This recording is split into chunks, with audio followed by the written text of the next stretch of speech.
What is up, everybody? It is London here. Welcome back to another episode of Gaming at its Core. Today we're on podcast number 5. So, yep, I guess you could say that's the fifth anniversary, I guess. Okay. Anyways, guys, we have some pretty cool guests on today. Of course, the return of Jaden, everybody's favorite here on Gaming at its Yes, Core. hello. We have Hello. Justin, Hey, what's up, everybody? Dan, Yep. and now we have Blue. Hey. And yeah, as I said, we have some pretty cool topics for today. So I guess we're just gonna go right into the usual on what has everybody been up to this past week. I mean, ever since last podcast, what have you been playing? What's up? All right, so All right, I guess I can start. Okay. Okay, or Jane, you can start. You can start. okay, Yeah. so You can I've start. I've been playing Uncharted 4 like Oh, wow. usual, and I've also been playing Killing Floor 2, which is a pretty cool game. Mhm. And that's pretty much it, honestly, because yeah, I've just been quite busy with stuff. So Uncharted 4 and Killing Floor 2. Okay, Justin. All right, so I've been playing a bit of Uncharted 4 Survival Co-op with Brandon. Yeah, I've been playing with you. Yeah. I've been playing Survival Co-op. Basically trying to 3 stars some of the maps on Uncharted 4 Crushing Survival. We got one map done, so I have like 4 more left because I had like some previous maps completed already. So yeah, I've been playing that, and also I played a bit more of GTA 5. I actually went back to my PS3 and played some GTA 5. So there you go. And also, I actually got one of the last remaining NES classic editions. Oh yeah, before they went out Because- of Yeah, manufacturing. actually discontinued it, and yeah, I was lucky enough to get the NES Classic Edition, and I've been basically trying out some of the games there. So yeah, it's been pretty fun. Okay, Dan. Pretty much the usual, to be honest. We've been playing FIFA. FIFA again because I'm a fucking casual. But I had to play a lot less. I've literally only played about probably 5 matches. Then I just got bored. So I'm making progress. I'm not playing as much. But then I also went back on Uncharted 4. I've been kind of doing what everybody else has been kind of doing this last week to, kind of roast Kid Smooth, which is speedrun crushing. So I've been doing that. I'm not up to. I think I'm just about up to chapter 12, so I've almost got chapter 13 coming up. I know that's not going to be very fun to do, but yeah, I've been playing the single player. I played a bit of the multiplayer.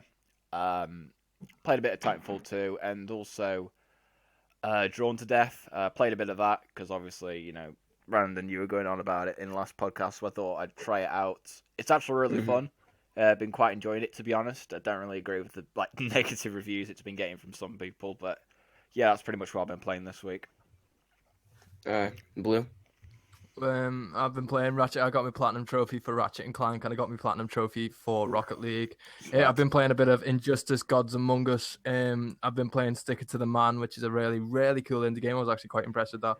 And I've been playing Velocity 2X, which is a really good 2D-esque platformer, sort of a top-down shooter as well. So yeah, that's me for the week. Cool. As Justin said, I did play quite a bit of Uncharted 4 co-op this week, so that's been pretty fun. Besides that, I played like one match of Killing Floor 2 last night, but really the main game I've been playing this week has been Titanfall 2, or at least in the past couple days, because I've been going back to that campaign, and man, that campaign's really, really good. I think it's better Yeah, I than really definitely enjoyed it. Infinite Warfare Yeah. and Battlefield 1, yeah. Yeah, it looks great. so. Way more emotion than any of the COD campaigns we've had in the past Yeah. 3 years. Yeah, I haven't beat it, so don't spoil it. Yeah, I'm close. it is really good. I I like think the the ending as well. I quite like the ending, to be honest. Yeah, it's a really cool game. I really like it a lot. Definitely think it's really underrated, and EA pretty much killed that game based on like when it came out. But I mean, they have like free DLC for the multiplayer as well, so that game's has pretty much a complete package, which seems pretty rare these days, at least for EA.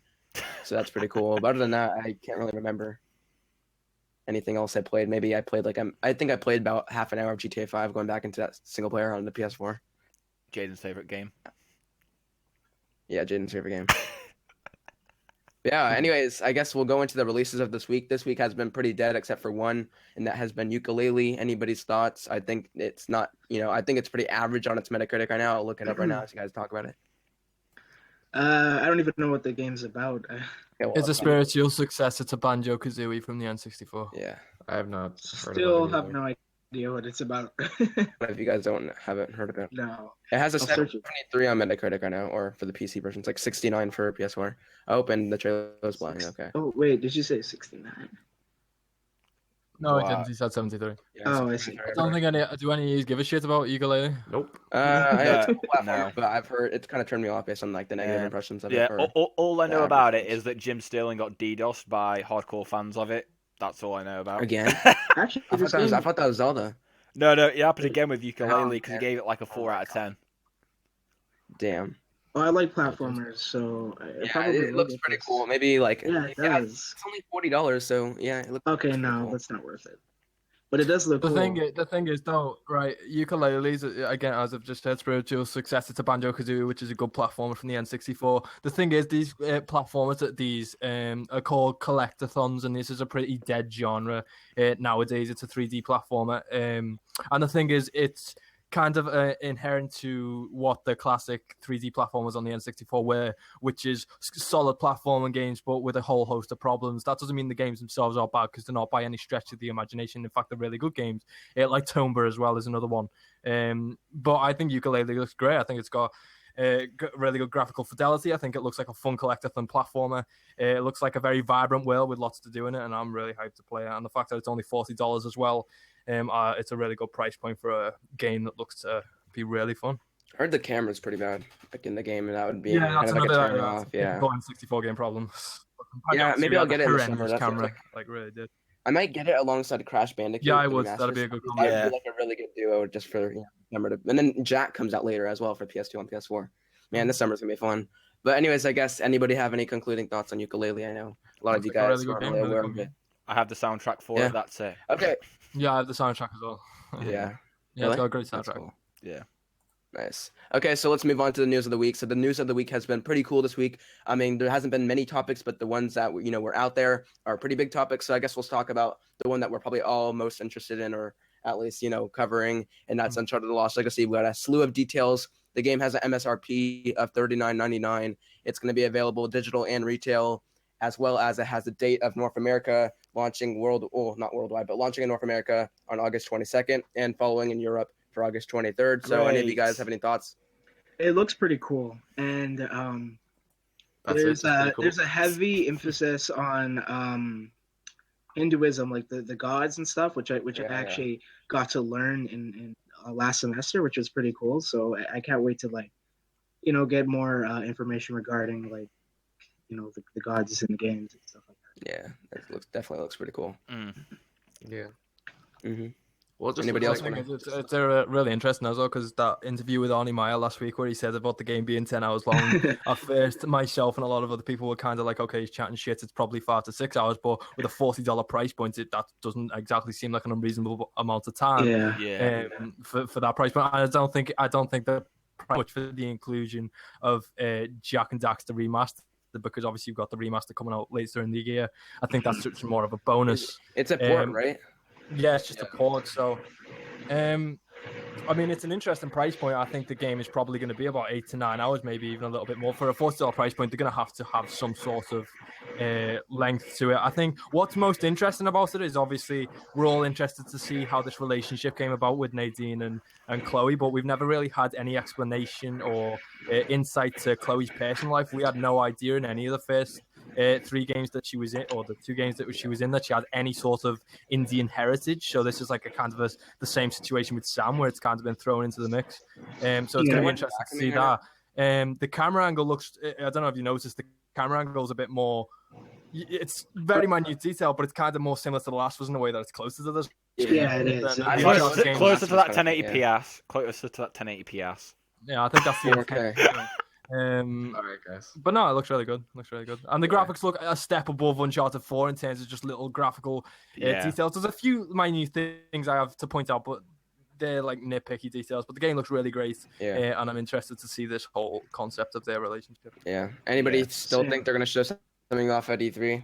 No, and I hope they don't. I don't know. I hope they don't. I hope they don't, but I feel like they'll show something small. They are Just- still Yeah, gonna the show something. I same, feel like same. they will. They're gonna show something I definitely. feel like they're Because- that hits me right in the heart. I feel like they're gonna show off like a freaking set piece, which I really hope is not the case. I but- hope. I No, hope. they wouldn't. I hope don't they think they don't. will do that. I don't think so. God, I hope they Maybe it don't. would be a story trailer or something, but I still feel like you Yeah. don't really need to. I mean, yeah. I mean, it depends how long this is. Like, if it's 10 hours long, I wouldn't mind a story trailer, but I still really don't want to see anything. Yeah. exactly.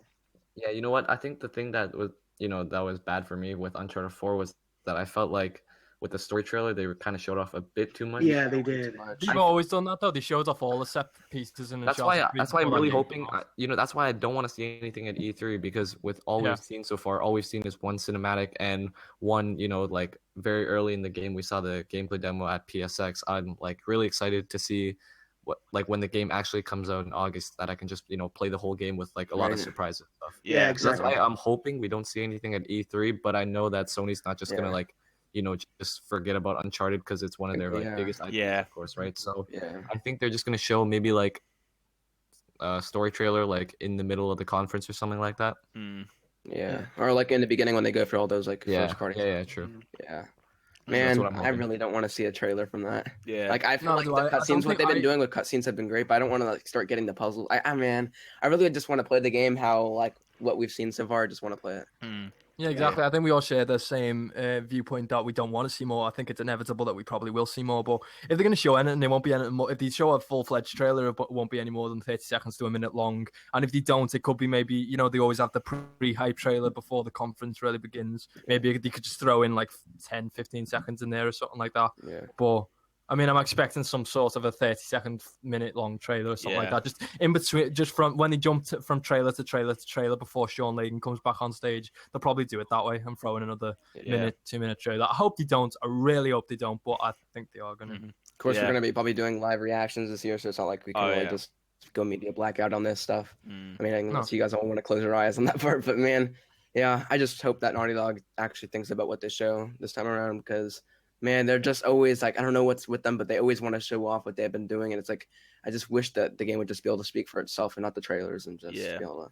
Yeah, the one thing I want to say though is a lot of people, I've heard some people say that, the reason the game's going to cost like $40 is because of the fact that it's including the multiplayer. But I think that's completely BS because you got to think about it. The majority of the people that are going to be having the Lost Legacy will already own Uncharted 4. So the addition of the multiplayer in the Lost Legacy will be absolutely useless to them. But then, yet again, if they're going to try and appeal this to other people, like how much of an impact will that have on the price? Because I've been trying to think about it, so I don't know. What do you guys think about it? You know what? Robert Cogburn, he mentioned something about how there's going to be like one more like roadmap DLC for the multiplayer. So maybe, perhaps, that they're going to release something for the multiplayer along with the Lost Legacy. Yeah, isn't that like a spring update though? Yeah, but exactly. Oh, it is? The Lost Legacy doesn't come until August, so I think they'll be done with the multiplayer updates The by multiplayer then. would be dead if they didn't update it for like 4 months. Yeah. I think the only thing that would have maybe boosted the price point from what we all thought it would be of $20 to $30 to $40 is going to be that length. I think it's going to be longer than what we're all predicting. It could be 8 to 9 hours somewhere around that. Yeah, I don't know. I think that 10 hours is kind of crazy. Yeah, I still feel like it will be like a 6-hour thing, but I mean they can't charge that much. I mean, I mean you see like their full-fledged titles, they have like a 12 to 13-hour adventure full of treasures, I guess, for replayability. But then even that, they have the multiplayer and like more content coming. So you'd think that, this would have quite a bit of stuff for a $40 price tag. Exactly. Well, they've already spoke about having like the biggest areas ever in Uncharted, so they're obviously treating this with a great deal of respect, which I appreciate. And to see a $40 price tag, there's got to be some lengthening to the campaign because the additional multiplayer and a port of a PS2 game isn't exactly going to be sufficient for that type of price point. So I think it's gonna be like about 8 hours roughly. Of course. What are you guys' thoughts on the whole Jak and Daxter bonus being included in? You guys excited for that? I'm not excited because I haven't played the previous ones. So then what? Then so then you can. Well, then you should be excited. Yeah. No, I'm not. Because the previous ones are including one. There's no previous ones before one. Wasn't it only people? I've never played any of the Jak and Daxter games. Yeah, So then you get to play new Naughty Dog games. Yeah, I suppose. But yeah, there's how many Jak and Daxter games are there? There's 3, and then there's the racing game. And the racing game. 3 in the racing game, so 4, I guess. Okay. But like, I think I read a thing where wasn't it like if you pre-ordered, or like basically you're getting Uncharted: The Lost Legacy with like either the triple pack, the digital deluxe edition, you don't get it. Yeah, you don't get Yeah, I jacket heard pass. about Yeah, that. see, I'm I not feel gonna like you're get getting Yeah, I'm not punished gonna that's now. get them. that'll be me then, because That's I got stupid. that pass before it was taken off the store. So Yeah, it's me the too. same So with now me. it's pretty much like punishing you if you bought it early. Oh okay. yeah, yeah. No, but you know what? cool. I don't mind. I don't mind. Yeah, Because I'm I'll not get gonna- Yeah, I mean, Uncharted: The Lost Legacy for like literally half the Yeah. price. Yeah. So I mean, if it's Yeah. if it's legit like 10 hours or 8 hours, up there in like those, close to double digits, man, that's gonna be great for a I $20. mean, for me, right? I remember I bought the triple pack even before Uncharted 4 came out because I knew it's like this is Yeah, a day one purchase for me, same, anyways, right? So Same for me. Yeah, I purchased that. I bought the Explore pack like back in June, I think it was.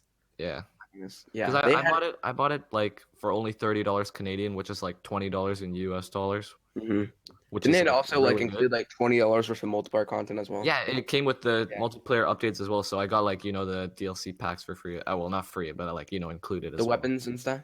Yeah, the weapons and the mysticals and the boosters and stuff. Yeah, yeah, that's awesome. So yeah, I think it's That was definitely a great price. Yeah, I mean, I guess it's great that way we can like people that are buying the $40 thing. I'm not. I think that it's just a bonus. I really don't think it's really gonna be affecting the actual game length, because those that go into like GameStops or Best Buys afterwards, that don't get the bonus, it's still gonna be $40.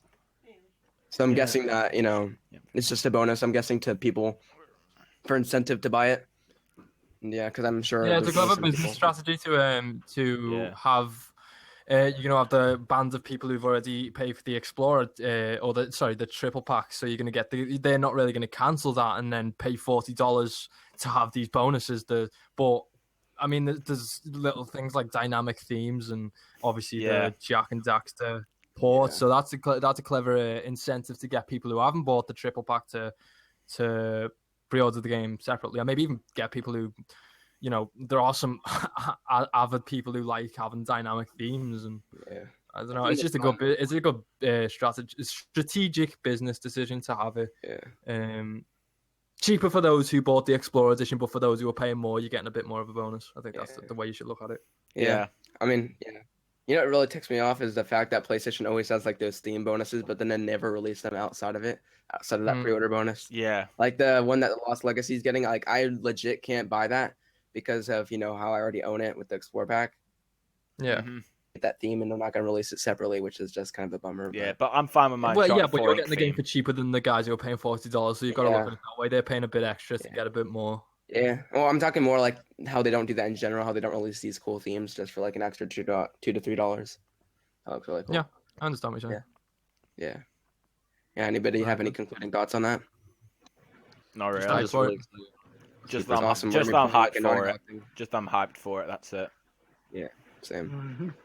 So good at the same time, like when people are going back to university, or not really necessarily university, but going back to school and like in the final months of summer break. It's Yeah. pretty cool. It's definitely gonna be awesome.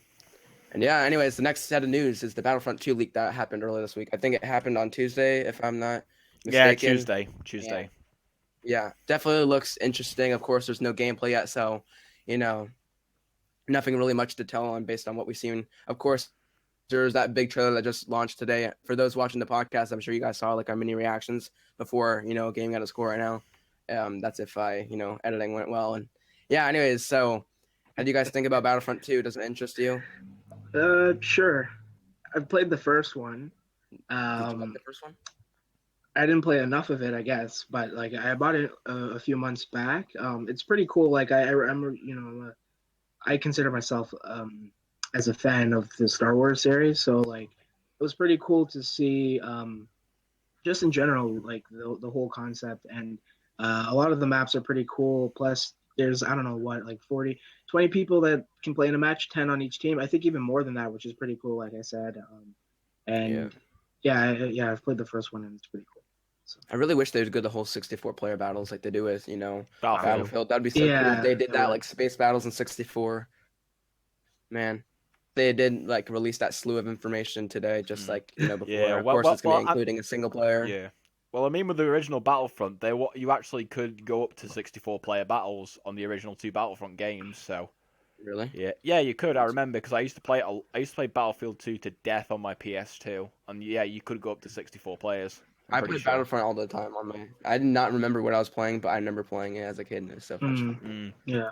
So yeah, I think the expanded multiplayer is going up to 40 players this time around. Yeah. So that is pretty cool. Of course, the big thing for me is the gameplay, because I did not really feel like the gameplay was that good in Battlefront. Just felt lacked like anything really content wise, and just I don't know. I mean, I know it. The whole thing is not really like real guns, the guns that you use, and well, they're not even really technical called guns in Battlefront, but like. Yeah, I mean, I just hope they fixed like what was broken in that thing, and it already seemed like if they go the way of Titanfall 2 is pretty much what I'm saying. Of course, that's not going to necessarily mean free DLC, because of course it's Battlefront, Star Wars.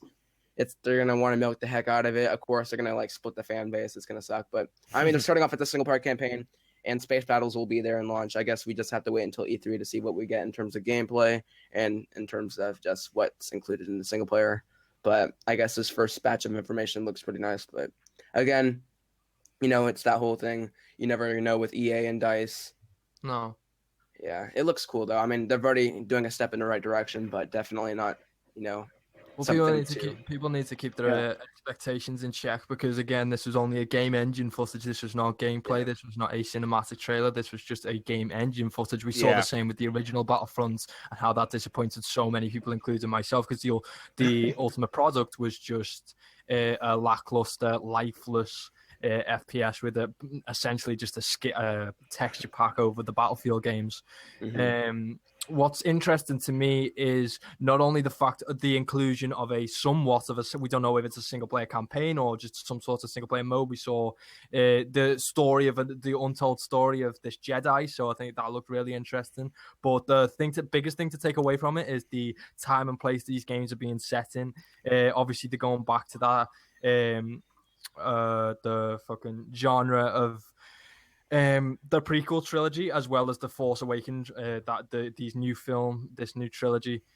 So the setting's one that's going to resonate with a lot of people. I'm really interested, because the prequels, although they're not my favorite Star Wars films, I don't think they're bad by any means, but I don't think that 1 and 2 I'm pretty sure are bad. That's probably my favorite setting of the Star Wars universe out of all the films we've seen so far, and it's just interesting to see all these characters like Kylo Ren and all these people, because the one thing that I always was looking for in Star Wars Battlefront was a single player campaign, because there's so much potential there with all these licenses and all these different characters to have a really good single player campaign, and EA have pulled off some really good single player campaigns before, so there's a lot of potential with this new game to have some sort of single player aspect in there. But people need to keep their expectations in line with this trailer, because it's just, again, a game engine trailer and not on really of the game, other than the certain things that it's going to include. But I'm excited for it. I just hope that they don't go too heavy like they did on marketing, like they did with the first game, advertising the over expensive DLC and pre-order bonuses before the game's even been shown. But I'm excited to not much to say. Before you guys continue, I do have like a slew of information. So the game will be releasing on November 17th of later this year. It will be available for PS4, Xbox One, and PC. And the pre-order bonus for The Last Jedi Heroes says, feel the excitement for Star Wars The Last Jedi by pre-ordering Star Wars Battlefront 2 and receiving Kylo Ren and Rey-themed looks inspired by the upcoming film, epic ability upgrades, and much more. The letter says that the standard edition will include some pre-order bonuses like, as I said, the exclusive Kylo Ren and Rey-themed looks, inspired by the new movie, epic ability modifiers for Kylo Ren and Rey, epic ability modifier for the Millennium. I can't really pronounce that shit. Millennium. Millennium. Millennium. You have to get it correct. Millennium. Yeah. Okay. And they say much more that they're gonna reveal later on. So. Oh, that's cool. So it's kind of like the same date as last time. Yeah, man, November's gonna be jam packed. Yeah, it is. It's gonna be crazy this year. I mean, like, obviously the fall's always really busy, but like it looks like this year's gonna be even crazier with like Destiny. We got Star Wars now, the Call of Duty. Yeah, I hope Assassin's Red Dead doesn't make this year if this maybe is the Red case. Dead probably, and if we even get like a PlayStation exclusive like God of War or something, or maybe even Days Gone or something. There's no way they can man. I don't understand how so they many can. games. It's gonna be crazy. Yeah. I don't even know what I'm gonna get. It's gonna be crazy. Yeah, of course they did Last Guardian last year, but that was kind of like a smaller title. Yeah, it didn't get as much advertisement. I think if anything can compete with other games, it's gonna be God of War. Yeah. Yeah, because they're not gonna send out Days Gone with all these other games. Yeah, it'll just get. It's gonna be interesting. What's gonna get?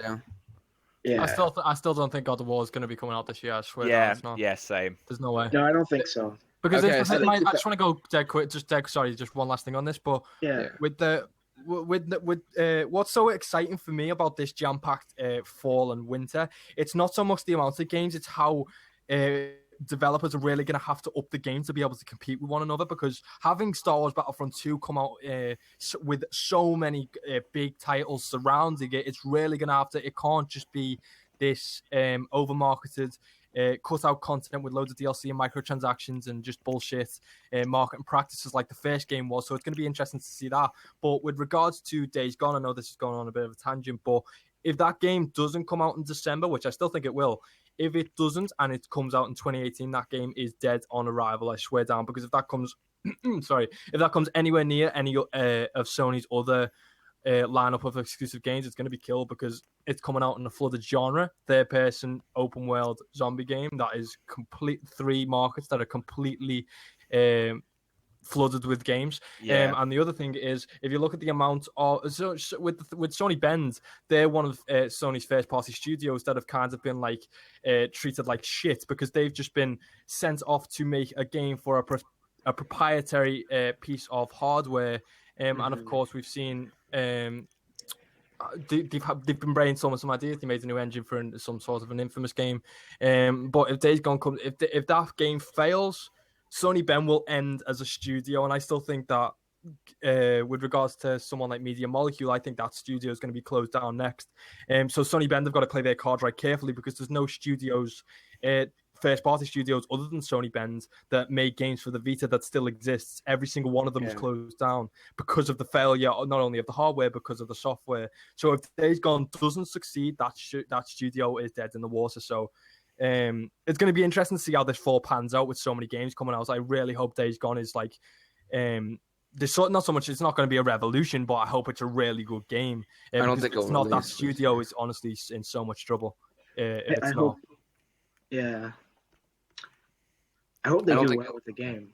I hope it, becomes a success, because it interests me. It's definitely one of the most exciting titles, because it looks pretty cool. I mean, I wouldn't consider myself a zombie fan, but it definitely does look pretty cool. Neither. I actually had a video that was supposed to come out today about why you shouldn't get too hyped for Days Gone, but yeah, you guys will see that later.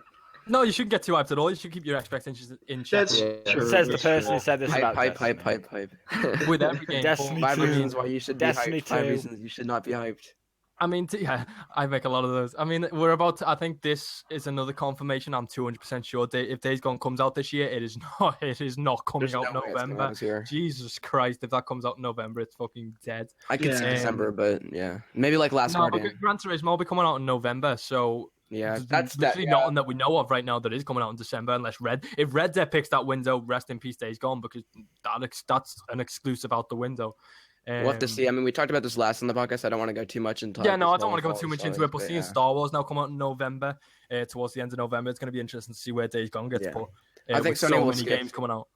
I just think they'll skip. There's no really need to release it. Skip with what? Bringing an exclusive. I think because they have so much like third-party support. I mean, you saw the trailer for the whole Star Wars Battlefront. They already have their PlayStation logo in the front. So why would they be advertising Days Gone when they could be advertising the biggest one of the biggest franchises in the world, Star Wars Battlefront, or Star Wars? I mean.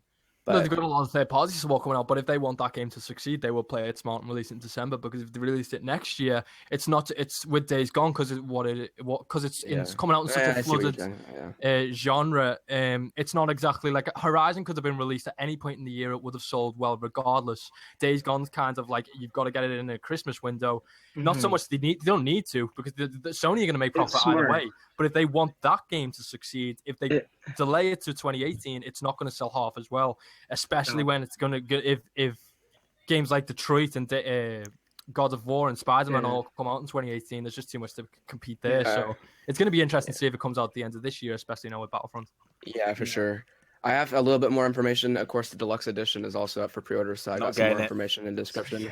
I'm not gonna get it. Chill. I'm just reading off what it says. So no, you shouldn't have $80. They gave more information because there's gonna be classes into this game, so there's gonna be different like troopers classes. So far, they announced officer, assault, heavy, and specialist. Awesome. Which is it looks pretty cool. I mean, that's one of the biggest gripes about Battlefront. It didn't really seem like you had to pay like a place in the whole battle. Exactly. And those that buy that will have like an upgraded like class of that.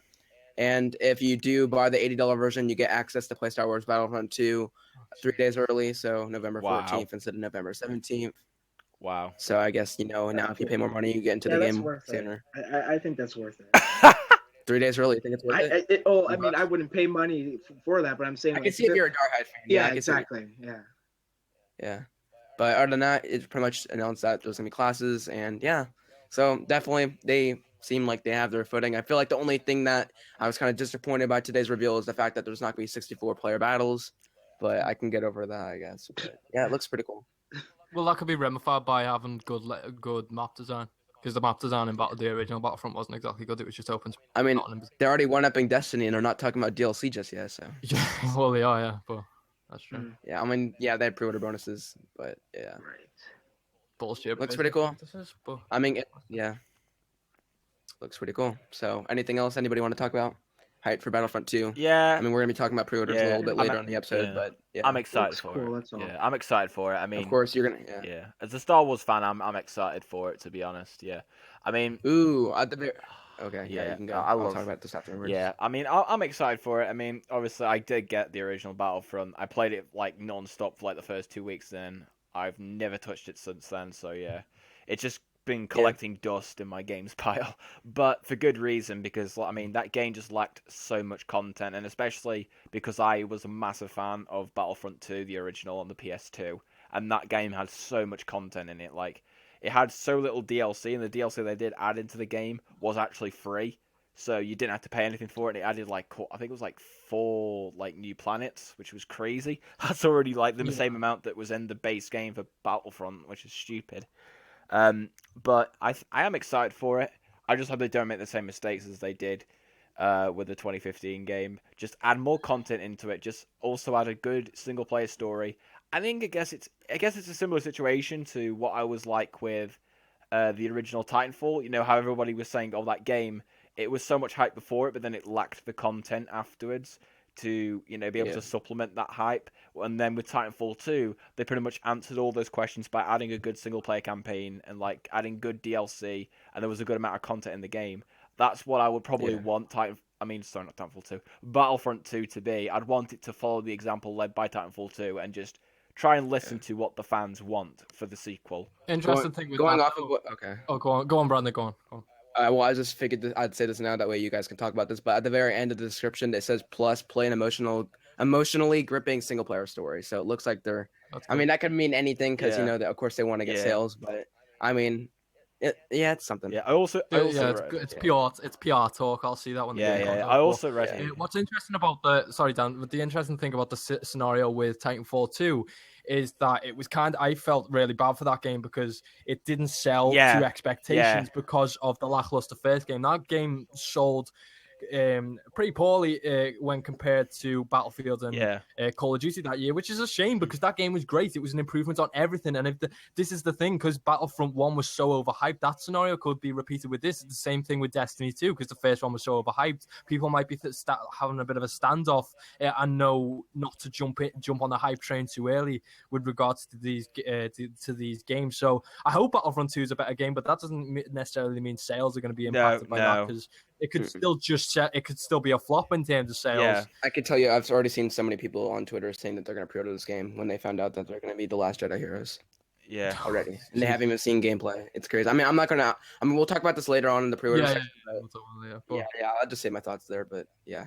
I hope it's a better game. It's just it's not going to have any ramifications on the sales because we saw that with Titanfall 2. Better game, less sales. No, but then yet again, you got to remember. I mean, Star Wars. You got to remember though that Star Wars. This isn't just a brand that exists in gaming. It's a brand that's existed in film for over 40 years. So it's not just going to be appealing to the gaming fans. It's also going to be in a way trying to appeal to the movie fans as well. So you got to remember, there's a whole massive cult of Star Wars fans. So I think the chances of this game flopping are really low in comparison to the game doing well. I mean, just because of the fact that it has those two areas of the medium to, go for the target audience of. So it could flop, but I very much doubt it, even if it was like really bad or anything. Probably flops the probably wrong way, but disappointing in compared to what the projected sales would be. Because the EA predicted, I think it was something like 9 million copies for Titanfall 2. Within the first 2 weeks, they lowered that to 5 million because it wasn't selling to expectations. That wasn't going to happen.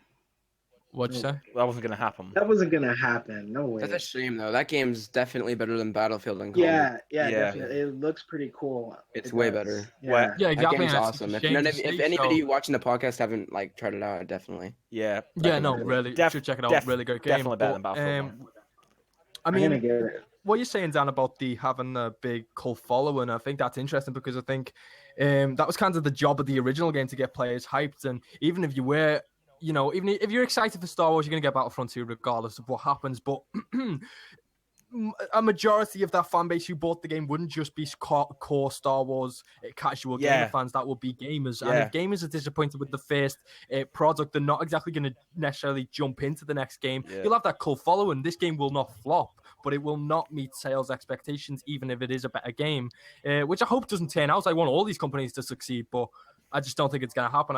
But I've got so much hope, and they're clearly listening if they're adding in a single player campaign. But it's just going to be interesting to see how it turns out, and I hope for the best. Yeah, adding to Love what the you said, potential. Watch Dogs 2 didn't sell that well because of how one Watch turned Dogs out, 2 so flopped that's like definitely balls, could be Jesus the case. Christ. Yeah.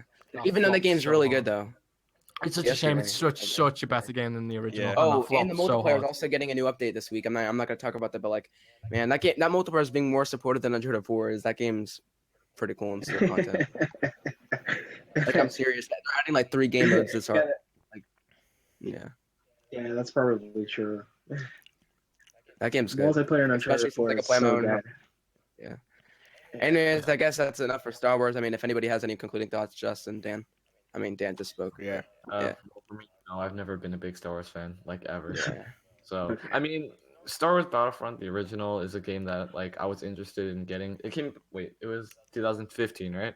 Yeah, Yeah. no, Yeah, I remember 2015. The fall was like jam packed, and I wanted to get it at the time, but yeah, it was just one of those games I never ended up getting. Yeah, I don't know. I guess I might get Star Wars Battlefront 2 when it comes out. It's just that once again, this fall is like looking to be jam packed as ever, and it's definitely not like at the top of my priorities or anything like that. So Yeah. yeah, we'll just have to wait and see. There's like tons of other big games like Red Dead and Destiny and Call of Duty coming out, and even Assassin's Creed. Empire's looking pretty cool. So Yeah. Man, such a big fall. yeah, I don't know. So we'll just have to wait and see, I guess. Yeah. But yeah, that's Okay. Yep. Sounds pretty cool. Yeah. Anyways, let's go on to the last part of the news of the week segment. Remedy, of course, have announced, well, not really announced, but talked about how their new project, I believe it's called P7, and That's this time they're being, insightful. they're opening it up to more variety of consoles, and I think they even said that they're bringing the engine to PS4. I Yeah, think they said. yeah. right? Yeah, they did. I'm super excited for that. Yeah. Super excited. Yeah. Of course, yeah, Because Dan. So- I and played So- Alan Wake, and it was one of like. What's Sorry, you go first. what's this game? Because I've never. It's a. Well, it's just codenamed P7. Yeah, We don't know anything about what it. it's actually gonna be called. Yeah. I mean, I see. It's probably in really early Okay, development what has anyway. the? Right. Well, what has the in the past? Oh, what have they What? worked on? What have they worked on in Yeah. the past? Yeah. Oh, okay. yeah. Well, the Remedy Entertainment, they like some of their recent. They actually take quite a while to make their games because Quantum Break came out in 2016, and their previous game before that, Alan Wake, I think it came out like what was it, 2010? Yeah, 2010. I think it was 2011. Was it? When No, it I thought it Yeah. was. So they take quite a while with their games. But I mean they are good games because like their games they're like they haven't had any games coming on PlayStation in quite a while, so that's why I'm definitely really excited that it's going to be coming to PlayStation this time around.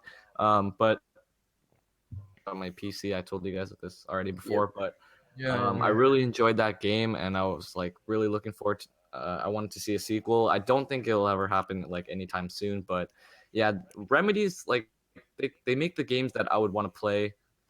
They're like story driven, third person action adventure games, just like Quantum Break, of course. That's like that as well. I know Quantum Break didn't exactly like sell to expectations or anything like that because it was expected to be like at least a pretty good game.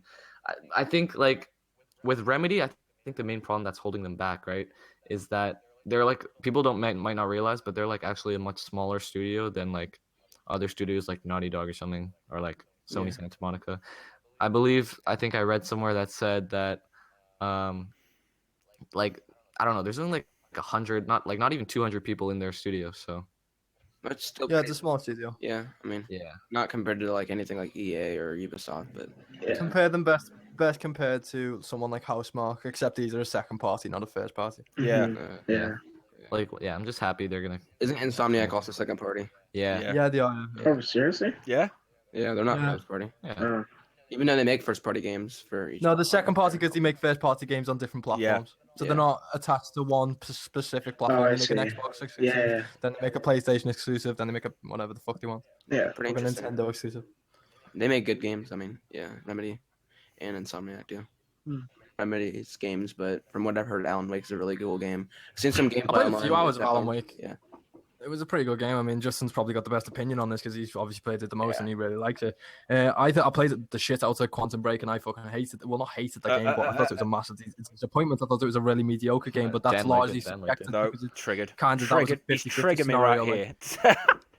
No. This is what I'm about to say. It's largely subjective with this because this seems to have two types of fan bases where some people see the inclusion of like the real life cutscenes as a good thing. I saw it as a bad thing. I thought it was really I agree. jarring. No, I It was a agree. unique I concept. agree. It's a bad thing by far. It was too jarring for me, and also because of how different it was for me, it was really noticeable to tell. For me, and I don't know whether you think of this as well, Blue, but the lack of quality with the live action compared to the actual game, I feel like the live action it just wasn't that good, to be honest.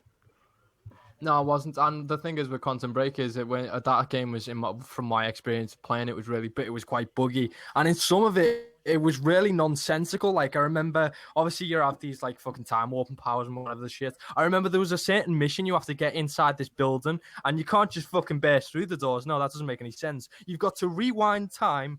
I think it was something like 15 minutes to wait for this bin fucking dumpster to be moved a meter out of its position to get the key underneath it to go and get out the door. That makes no sense at all. There was so much nonsensical shit in that game. The gameplay was kind of the epitome of a standard third-person shooter, but it had some interesting, innovative ideas in there. The live action didn't really resonate with me, but I know it did for certain people. Mhm. So I really hope Remedy take the time on this next game and really go out the way, kind of the same way Thingy are with Detroit, Quantic Dream are with Detroit. Kind of make this game P7 to be like a return to form. Guys, In my eyes, Quantum Break was a disappointment. I know I don't want to go back into Star Wars Battlefront 2, but they did announce today, right now, that there's not going to be a season pass for Battlefront. Yes. Oh, yes. Fucking good. See, That is good told you they were news. listening. Thank you, They're EA. listening. You are They're actually Yeah. listening. Finally, dude. I think this game will actually be really good if they follow the Titanfall 2 pass. This is Don't going to be think great. too much, though. No. I know Wait. I don't want to get hyped, but I mean, if they're doing the right marketing Brandon. stuff now, it's just the gameplay. If they can nail the gameplay.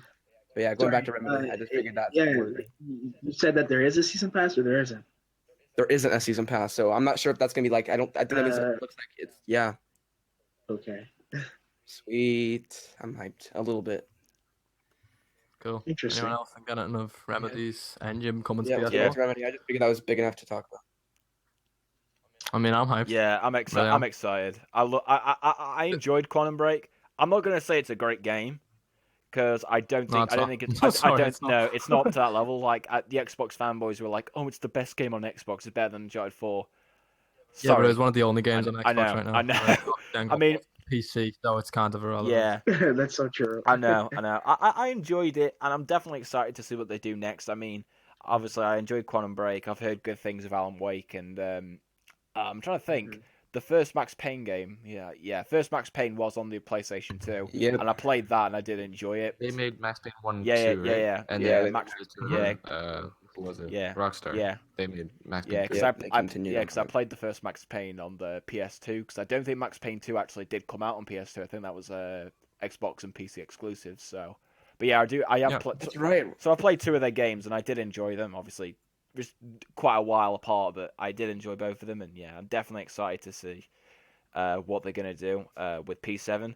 I hope it's like what you said, Blue, with what Quantic Dream are doing, that kind of style of a game. Taking Because time. I think that would probably suit them a lot better, and yeah, definitely interested to see what they do. Yeah.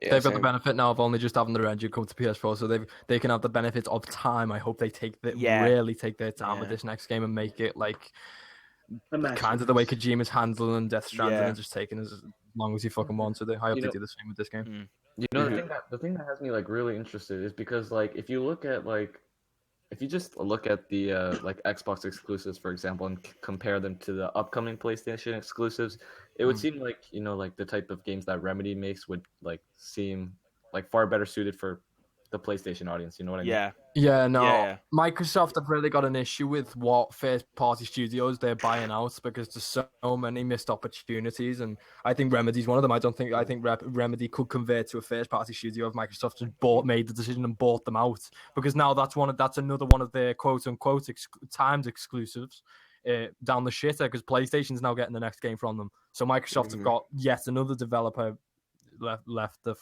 their side. Yeah, Microsoft really needs to invest in some studios. They need to have that kind of back end.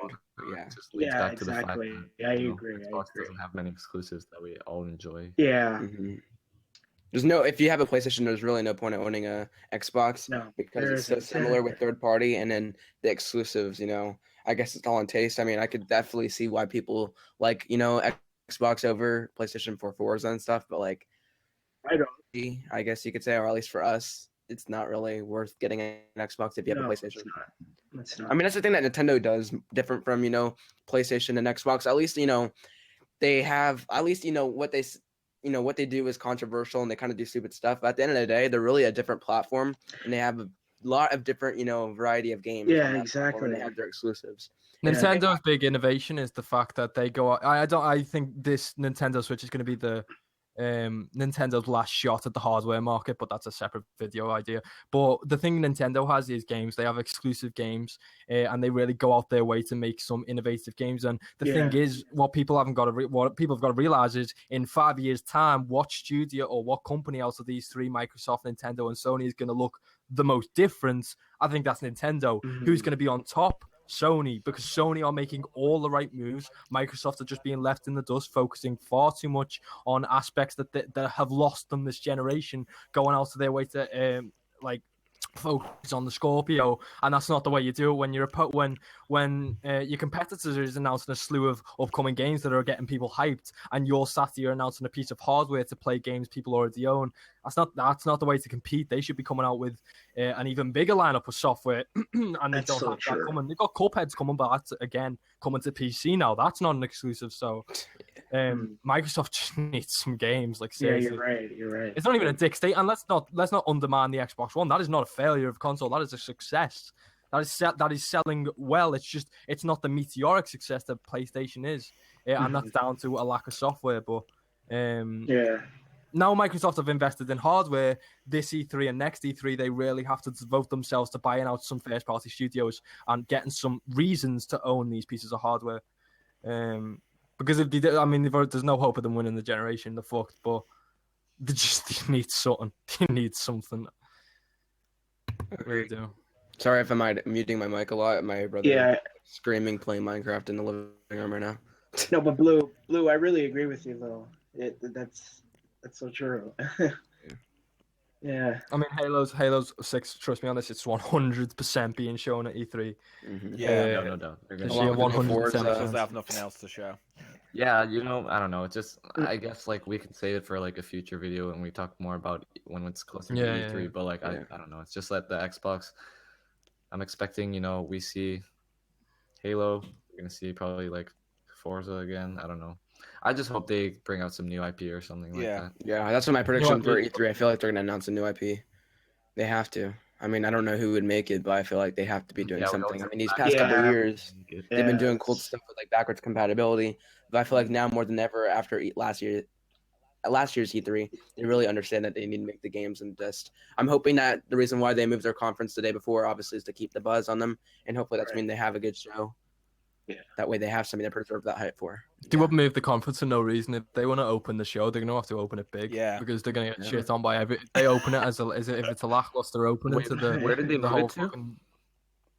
They're the They moved it first- to Sunday evening, I believe, or like So they're afternoon. before EA now. Yeah, I think. Yeah, no, EA's on Saturday, I believe. They moved that. Or Yeah. they have their Saturday? EA Play stuff going on. Yeah. I believe so. So now it's Saturday, Sony, Sunday. Sony on Monday. Sony's still the same time. We're I talking believe. about E3, I believe. right? Oh, Yeah. okay, Yes, we're okay. talking about I wasn't sure. Literally, when Monday morning used to be Yeah. like the whole pack thing, or Monday in general. Now it's literally just going to be Ubisoft and Sony. Oh, okay, I see. So E3 won't even happen on Monday until afternoon. Okay. Well, I mean, okay, that's actually good for me then. Yeah, guess. I mean it's good for some time. Yeah, yeah. I mean, I just liked Monday morning opening with Microsoft, but I could see why. And I'm like, if Yeah, there's a better but show on Sunday evening, I mean, yeah, like, well, I'm always at school when Microsoft shows their thing, so I never actually get to Yeah. watch it like completely. So. I mean, the only thing is Europe's not gonna be able to watch the whole Xbox thing unless they stay up late. Because it used to Oh be yeah, it'd it'll be be Monday like morning and it'd be like Monday it'll be night for them. See, two late this nights is the in a row problem for you with guys. me, because Blue can just be a rebel and just call in sick Fuck for yeah. fucking sick form, and then there's me, whose parents will not allow him to stay up until like 4 a.m. in the morning to watch Sony's. Sony's normally about 2:30 till 4:40 they were last year. Yeah. So I would At least imagine it's Yeah. worth it. At least I the would- conference I you have to would- wait for. At least it's worth I it. could do it, but the problem is with college and with me doing IT and being thrown. I think like on the Tuesday as well, I have like fucking programming, so I have to stare at fucking code the whole day. So my eyes would not be able to cope with 3 hours sleep.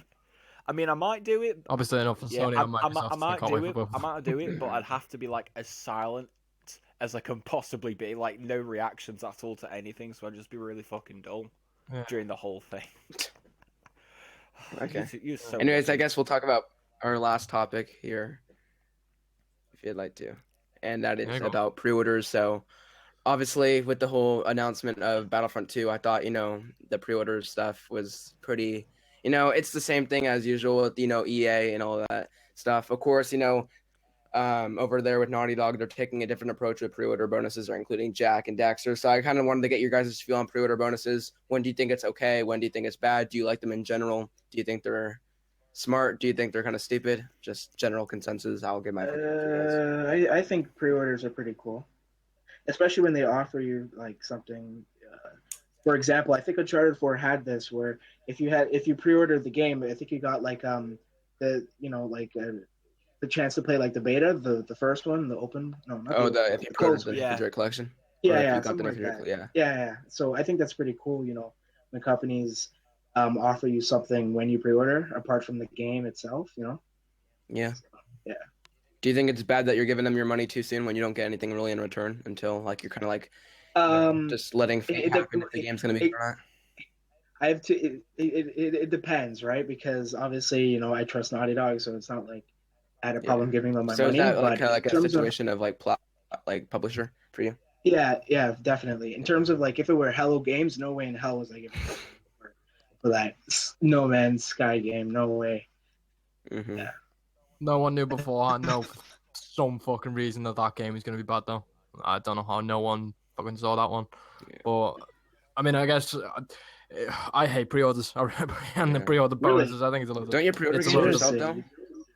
Yeah, I pre-order games myself, but I mean that's only a case of if I've been shown enough of the game to think whether if I see enough of the game, Yeah. sorry, to know that it's going to be good or not, then I'll pre-order it. If I Mhm. see, like, the thing I hate about pre-orders, and I'm kind of contradictory with myself over this, but I think it's a load of bullshit. You shouldn't have to force someone to play a game day one and incentivize them to do that. You should be able to pick up a game and have the same experience as someone else. Fuck it, if you pick it up now, if you pick it up in 3 years or 5 years. I can go and Yeah. buy Ocarina of Time and still have a good experience as someone who played it 20 years ago. It shouldn't. I hate this whole bullshit of we're going to incentivize you to pre-order our game without playing it, without knowing if it's good or not. Here's some bonuses, and if the game's a flop, you've already given us our money. That is complete Well, load of shit. I And think- Destiny- I think it's smart. I disagree. I think it's smart. I Like, think I see what you're it's a saying. matter of I see what you're publisher, saying. like, I could. Okay. Yeah, no, go on. I was just saying, like, Kickstarters and stuff like that. Small, companies that want to get their game out there and that, might not have that advertisement or anything like that. That, trying to get people that are interested if they like pick it up day one. That, for supporting them, they have like an incentive for you. Maybe not like anything game breaking or Yeah. anything like that. But I kind of like those kind of things. I kind of find it stupid when EA is like, trying to get your pre-orders. Just for Battlefront 2, for this example, for The Last Jedi Heroes, it's just kind of like, really, it's just like going along with what Blue said. I feel like you could pick up a game no matter what, and I just that you had to be a part of that day one crowd just to be I guess given that incentive, and it's really stupid. I mean, it's just to get your money, and it's just like, well, we got a sale on you no matter what how this game turns out, and I just feel like the game can speak for itself. If you're really publishing a good game, people will buy your games. I mean, Uncharted 4, did it have really any pre-order bonuses really with the like standard edition? Did it? I don't think. No, it think didn't. so. To didn't? my knowledge, it didn't. Oh, No. really? Well, see, that's like what I mean. That's what I'm talking about. Like, the game should be able to speak for itself, and I just kind of stupid. That's mean, exactly it. And the Like, thing is, I mean, go on, Jaden, go on. Yeah, no, Right. I was just gonna say that I do agree with what, but like I still think it's pretty smart for a company to yeah, do. I mean, it's definitely like Because smart if a it's lot working. of people are yeah, that's Jaden's cutting it out Yeah. from here now. okay.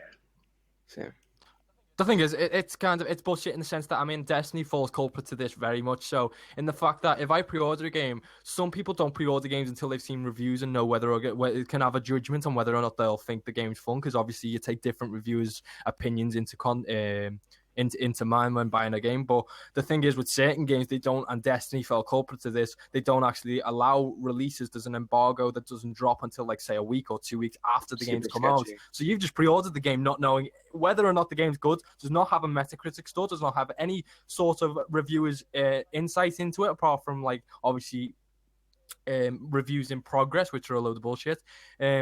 So I honestly despise pre-orders in the sense that this medium has become so inherent on advertise. Like look at Destiny, they're already advertising there's 2 expansions. Pre-order now and you'll get them I for know, a cheaper so price. stupid. Yeah. Look at Battlefront, the pre-ordering that you're going to get all this extra content for pre-ordering now. What if those games flop? What if those games are failures? What if I don't want to pre-order the game and have the same experience as someone who did pre-order it? That is complete bullshit to incentivize someone to buy your game earlier because you're offering them some cosmetic crap. I mean, it's not game breaking. They're not offering you some new story content or something. They're just offering you reduced prices on DLC or little minor additions like gun skins and weapons and whatever else crap they offer. But I just think it's a bullshit marketing practice. Yeah. It's an intelligent business decision, but it's anti-consumer.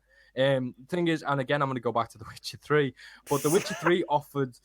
This was not a pre-order bonus, but they didn't have pre-order bonuses, at least to my knowledge. They had 16 free DLCs and then expansions that were worthy of the price, without a released doubt. later and during the game's life cycle. They had no pre-order bonus. That you can pick up the game whenever you want. Pick up the game of the year edition like a year later. Get all the content included. Good for you. Get the game on launch. Enjoy it then. Good for you. You'll have the same experience regardless. You'll just have a better experience in a year's time when there's more content out. But that content was generally free, and the ones they charged for was worth it. Yeah. They weren't incentivizing players to buy exclusive pre-order. And this is where it gets more bullshit because you have certain retailers that offer different pre-order bonuses. Like in my country, Game is an outlet. They offer for Destiny like certain Sparrow skins or certain weapon packs that you can't get from other retailers. That is complete crap. Yeah.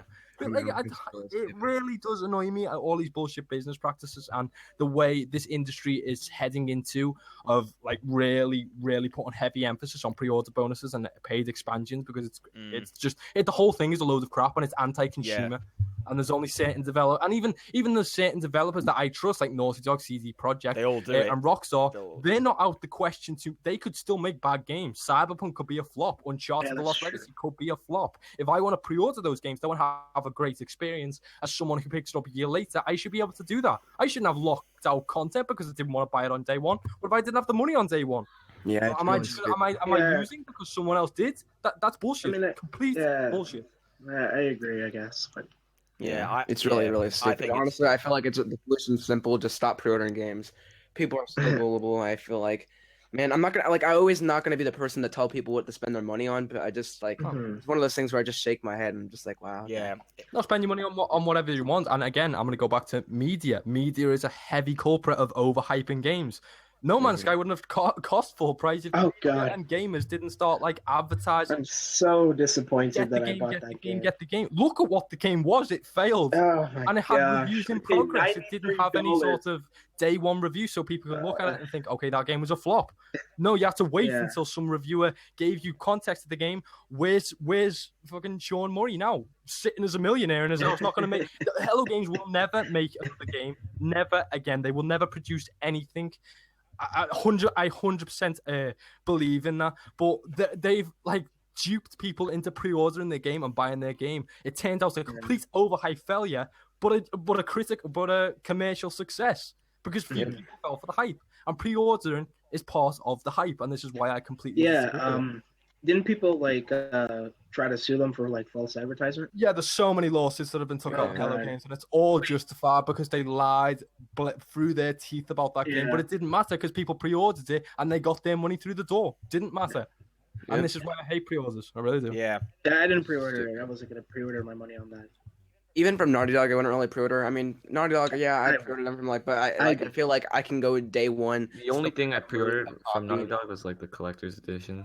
Yeah, me too. Yeah, that's the No. only thing. That's the exception. That's what I also wanted to bring into this point. Like, there is a cool thing, if you want to pre-order a collector's edition, that's completely like, viable because obviously that's in limited quantities. If you're a big fan, you want to Yeah. get that. I did pre-order the Uncharted 4 collector's edition just because I'm a big fan, and I felt like I knew Naughty Dog enough based on the other games they made that I trusted. And even though if Uncharted 4 was a fail, obviously I'd still buy the game regardless. But like, there always is that thing where you can cancel, your collector's edition. Mhm. Too bad your statue broke, huh? Dude, my Oh, brother freaking smashed it against the wall.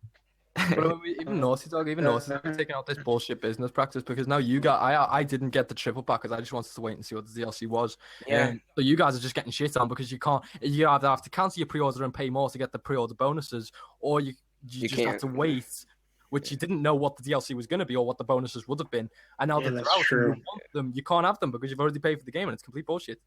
Yeah. Mhm. Yeah. Yeah. It's like they're trying to That's true. It's like they're trying to con us just because of the fact that we managed to buy it when we could get it for a cheaper price, and it's as if, oh shit, they've done that. How about we just hand some stuff to the people who didn't get it? It feels like they were just trying to have a real go at the people who did get a discount on it, and I think that's just completely unfair way to look Yeah, at exactly. People getting the best deal are the people buying it off Amazon Prime because you Yeah. can get that for $32, and that includes Jack and Daxter as well. it. Yeah, but the thing is, they don't Well, penalize I people who just do said that that. though, do they? They don't penalize the people who do it on that on Amazon Prime. Yet they're penalizing the people who brought the pass on the PSN store. It's AIDS. No, I mean it's a good business incentive because again, and this is the fault of the game. Is the game we are the ones who are, regardless if I can sit here and shit on pre-orders all day. If I pre-order 5 games that year, it makes no difference because I'm still going ahead with the incentives. And this is where I hate it even more because these incentives are working. They are tricking gamers into pre-ordering games because I love that phrase. Vote with your wallet. Vote with your wallet. If you Yeah. don't want to Speak with pre-order a your wallet. game, don't. But there's too many people that are incentivized by these companies to buy their games with pre-order bonuses. So I just really, because if pre-order bonuses didn't exist, we would see significantly less pre-orders. Do these people realize that you could just walk into a retail store and pick up the game and you'll still have the pre-order bonuses even if you didn't pre-order it? Well, I think the pre-order bonus should. Wait a minute, seriously? Yeah, if you pick up a game like Oh, I never knew day that. one- if you pick up a game day one, like and let's say there's like a code inside, you'll Mhm. still get it as long as it's like you buy from the initial shipment that they shipped out. It's not like just because like your Okay, account is on it's the not pre-order worth you it. get the code. Well, I guess Yeah. maybe like certain things. That's why like Activision's been doing the whole thing where you can pre-order to get the beta code, which is kind of smart because that way you get something early before You the get game. to play it. Yeah, exactly. Yeah. But as far as like a lot of games that just have like incentives like inside, like you can pick up a lot of games that like for Dishonored 2, especially like they said pre-order and you'll get like the limited edition or whatever. Mhm. Like, which is like a free upgrade. Like I legit went into game, like I didn't go to GameStop, I went to Best Buy and legit just picked up Dishonored 2 and the limited edition was there like a week after it came out and I still got Wow. Dishonored 1 with it. But this year we've seen, and this is where the contradictions come in, because Destiny 2 is an example of a good pre-order bonus, even though I don't think they should. Oh, fuck my throat. Even though they shouldn't exist, that was an example because that's an example where you can pre-order the game, get to try the game out, and if you don't like it, cancel that pre-order. Yeah. Like this is why I am so for betas and alphas and getting to test games before you play them. Because look at Ghost Recon Wildlands, that beta was a complete. It is the most cancelled, as far as I'm aware, the most cancelled pre-orders of any game ever. Like Sold extremely well. it still sold extremely well, but at the most cancelled pre-orders because people got to test the game out. Imagine if they didn't have that beta. Imagine the amount of more people that would have bought the game and fell for that. Look at Mass Effect. They cancelled the multiplayer beta Mhm. before the game came out. Everyone went into the game and just got disappointed. It's like it's just pre-order incentives shouldn't exist unless it's part of it is allowing the gamer to test out the game, whether in a beta or a demo or an alpha or whatever. Going off of what you said though, like you guys heard about Prey getting a demo, right? Yeah. Yeah. I've downloaded Yep, it. I feel like that's a great thing that they need to start bringing back. You saw that with Mafia 3 because the game hasn't been selling well. Watch Dogs 2 also got a demo, so did Dishonored 2. A lot of these games that are being overlooked, they're just letting it go into people's hands and the game can speak for itself. I feel like they need to start bringing that stuff back from the PS3 era. I believe BioShock had a demo, right? Yeah, did you? A lot of people got into BioShock, so demos are great. I feel like they should start bringing them back, and I feel like, I guess if you pre-order the game, that's cool. You get beta access, but I feel like just in general, if you want your game to sell well, have an open beta. Who cares? Exactly, and If if your game's good again, enough, if the people wanna base buy is it. good and it's not a flop, and you're being Yeah. honest with your customers and you're showing them this game is good, and this is the thing, developers and publishers clearly aren't confident in their ability to make a good game if you're not allowing people to test it out beforehand. If it's not that type of game, fair enough, but if you're advertising the game like Ghost Recon as this like really immersive open world, but then the beta comes out and there's a slew of technical problems that you would never ever ever see in trailers. You will never see on a gameplay trailer like a developer showing you, okay, this is really glitchy, or we haven't balanced the shooting mechanics yet, or the driving mechanics feel really floaty. You will never know that from looking at trailers, Yeah. but you will from playing it in a demo or a beta. And I think those are the only pre-order incentives that I would agree with, because you can still cancel your pre-order. But for everything like exclusivity rights, like tying certain content to certain distributors, I think that's a load of bull. Just pre-order things like weapons and texture packs and skins and all that crap that shouldn't exist. But things like demos and pre-order and beta access, I think those are the only really pre-order incentives that I would agree with. Yeah, or collectibles, right? Like what What? Uncharted 4 had, like, you know, how they offer like the statue and like art books and stuff, like those are pretty cool as well. Yeah, but those are only collector's editions, exclusives. That's a completely different subject, but I get what you're saying. Yeah. But if you were to exclusivity to put exclusivity on physical merchandise of pre-ordering games, that Jesus Christ, I'd hate that. Yep, pretty much agree with everything that's been said.